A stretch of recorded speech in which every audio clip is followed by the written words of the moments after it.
तील कार्यकर्ता मेळाव्यामध्ये अजित पवार यांनी एक किस्सा सांगितला आणि उपस्थितांमध्ये एकच हशा पिकला।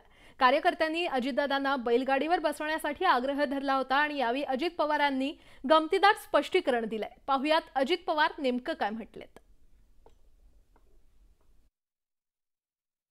युवकांनी खूप चांगलं स्वागत केलं। आज स्वागत करत असताना म्हणले बैलगाडीतच बसा। अरे म्हणलं बैलगाडी माझ्या आजोबाच्या काळात होती, माझ्या बापाच्या काळात होती, आमच्या काळात थोडी आम्ही चालवली, नंतर ट्रॅक्टर आला। ती बैलगाडी पुन्हा माग कुठे घेऊन चालला? नाही नाही, आता बैलगाडीतच बसा। म्हणलं शहाण्यांनो, मी बसलो नाही। ते का बसलो नाही? तुमचा कुठेतरी तुम्हाला नाराज करायचं म्हणून मी बसलो नाही असं नाही। ती बैल तर अशी जोरात खिल्लार होती, काय विचारता सोय नाही। आणि वरनं त्या जेसीबी मधनं फुलं, ती फुलं बैलावर पडली, बैल बिथरला असतं तर काय झालं असतं?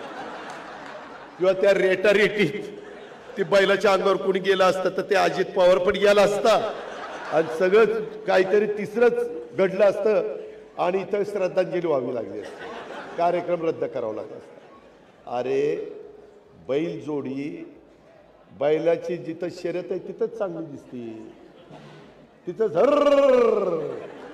कुठंही कुठं बैल घेऊन नको जाऊ। मुंबईमध्ये आज राष्ट्रवादीचा